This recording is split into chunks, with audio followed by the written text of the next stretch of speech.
let's quickly take you outside the South Gauteng High Court, getting reaction now after that short sitting involving the case of the former president.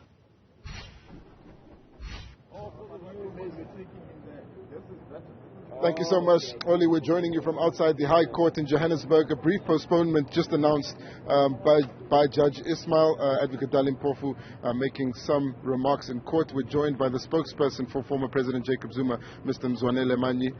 Thank you so much for your time, Mr. Manyi. Let's just begin with what came out of court there, an announcement of a pending appeal. What does the former president have in store? Good morning, everyone. I think three things that we came here for, and we got all three things. The first one was to ensure that in terms of Section 11 of the Criminal Procedure Act, that the private prosecutor is here. If the private prosecutor, His Excellency President Zuma, was not here, the case would have been invalidated through that technicality. So the mere presence of him today has ensured that the criminal case is alive. That's the first thing. The second thing, we're here to also advise the criminal court that in the intervening period before getting here, that the civil court has excused President Ramaphosa from attending as the criminally accused here, pending the finalization of Part B. To explain that. The third thing was to get a way forward, and we've got a clear way forward that on the 26th of May, the criminal court will be sitting again, and by that time, we hope that technicalities about nolle prosequi certificates, about defectiveness or not of the summons will have been cleared. So the next date for these criminal proceedings is the 26th of May. Indeed, in terms of the announcements that the legal team has made, His Excellency President Zuma will indeed be appealing the judgment of the full bench in terms of this interdict and all of that. But what has not been finalized yet is which court is going to appeal it at, whether it's directly at the Constitutional Court or at the Supreme Court of Appeal. That matter will still be cleaned out by the legal team. Mr. Manyi, you keep insisting that the court on Monday has actually said President Cyril Ramaphosa must not attend, but the court order is clear. It basically states that Mr. Zuma is being interdicted from prosecuting, from continuing with the prosecution of President Cyril Ramaphosa pending outcomes of Part B of his application. So even if you are here and the former president is here today, the fact of the matter is that the prosecution of Mr. Ramaphosa is not going ahead, isn't it? It is going ahead. The reason we have, if what you are saying was true, you wouldn't be having a judge on red robes today. The reason you have a judge on red robes today is because the criminal case is alive in parallel. And the criminal case is going to work hand in hand with the civil proceedings on that side. This is the reason the criminal court today has set another date. You heard it just pronounced 26 May from the judge's mouth. So I don't know why is it that's confused. I'm not confused. If the criminal case is going ahead, as you say, what exactly then are you appealing? No, we are appealing the interdict, the non-presence of the accused. Where in the court order is it saying that the interdict is the interdict,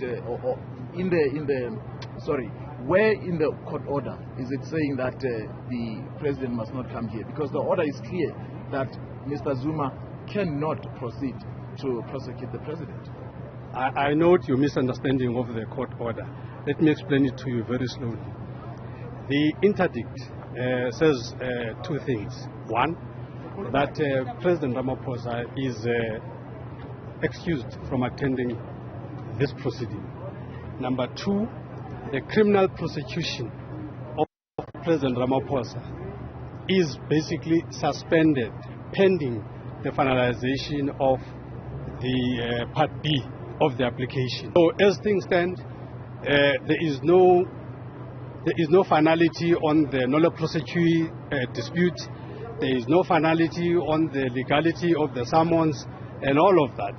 But all of those things are not ruling out the case.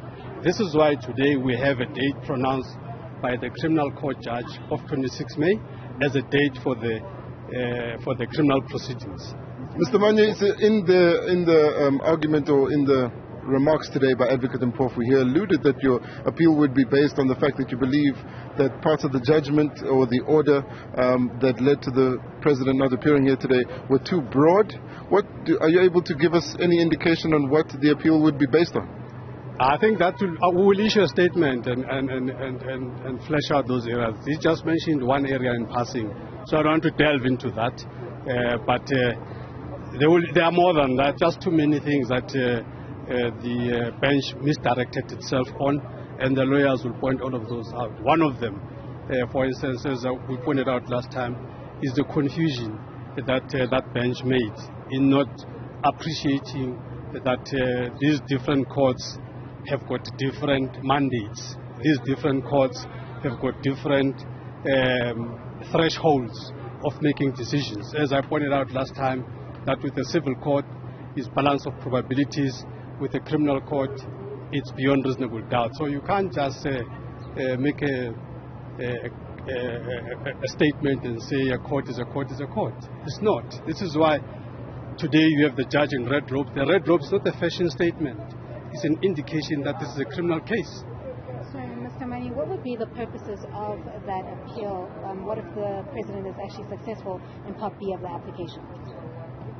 The purpose of that appeal would be to set aside the interdict. Once you set aside the interdict, then it means all the arguments that President Ramaphosa wants to have, he can have them in the criminal court. Right now we've got an unnecessary situation where we've got two courts dealing with the same matter, and yet if you appeal and it's struck off or whatever, then it doesn't mean he cannot continue with his argument in the criminal court. He can still do that, which is what we're advising from day one, that these arguments can be made in a criminal court. There's no point in doing this kind of a confused process. Mr. Manyi, the main contention by the president is that he didn't want to be hauled before a criminal dock on summons that were not duly obtained. That's what they're arguing. So what would be the purposes of introducing this appeal at this stage if you still have Part B to deal with? No, it's because even that argument is based on very weak ground. So at the Supreme Court of Appeal, it will be shown that that argument does not even have merit. It hasn't got legs to be shown at the Supreme Court of Appeal. And the Supreme Court of Appeal will be, or if it's that or it's a constitutional court, whichever court it's appealed at, will see that there's really no point in waiting for that. The case must proceed. Mr. Manyi, the ANC Secretary General had said that they want to meet with former President Jacob Zuma, try to intervene in this standoff. Has such a meeting happened, or has there been any communication between the ANC and the former president about their intention to meet? Yeah, I'm here speaking on behalf of the foundation. I never get involved in ANC matters, so I have no clue. I just see headlines that the SG of the ANC is going to meet President Zuma and all of that. That's as far as I know, and I don't get myself involved in that. What's the former president's view on the potential of resolving this out of the court? I think when you write letters to the president, when you do all the kinds of submissions that were made before, this is an attempt to do things outside the court. Now, when those attempts don't work, when people don't do what they're supposed to do, then we have the situation that we have. This President Zuma is here because this is now a last resort. What is the former president's view on the unprecedented nature of a former president taking a sitting president to court and then both of them still being members of the same political party? I think this just shows, it's a very good thing. It just shows that in South Africa, rule of law is supreme. You don't say just because it's my friend, just because it's my comrade, and therefore rule of law must take second place. In South Africa, we have a constitutional democracy, supremacy of the constitution. Everybody is equal before the law. So this is just a display of that the fact that you are a president does not excuse you from being subject to legal processes. Finally, then, do you still have full confidence in the arguments that you'll present in Part B of that hearing, considering some of the leanings of the judge and what was written in the order regarding the strength of the case being brought here? The interdict case was not about the merits, so I don't know where you get what you are saying in terms of leanings. Merits were not dealt with and all of that, and the NPA must still make a submission and clarify a few things and all of that. So all of that is still going to happen. And these are the things that His Excellency President Zuma took into account before getting to this stage. So we're very confident that we will cross that hurdle with ease. Thank you so much, Mr. Mzwanele Manyi. He's the spokesperson for former President Jacob Zuma for the foundation, and speaking to us outside the High Court.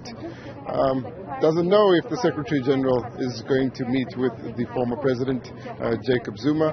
Doesn't know if the communication has come in about that meeting. That'll be quite critical. But interestingly, saying that they do believe that a former president taking a head of state to court is good for democracy and demonstrates that no one is above the law. For now, Oli, it's back to you. Live from the South Gauteng High Court, that's Govan Whittles, our colleague there, looking at that space. All right.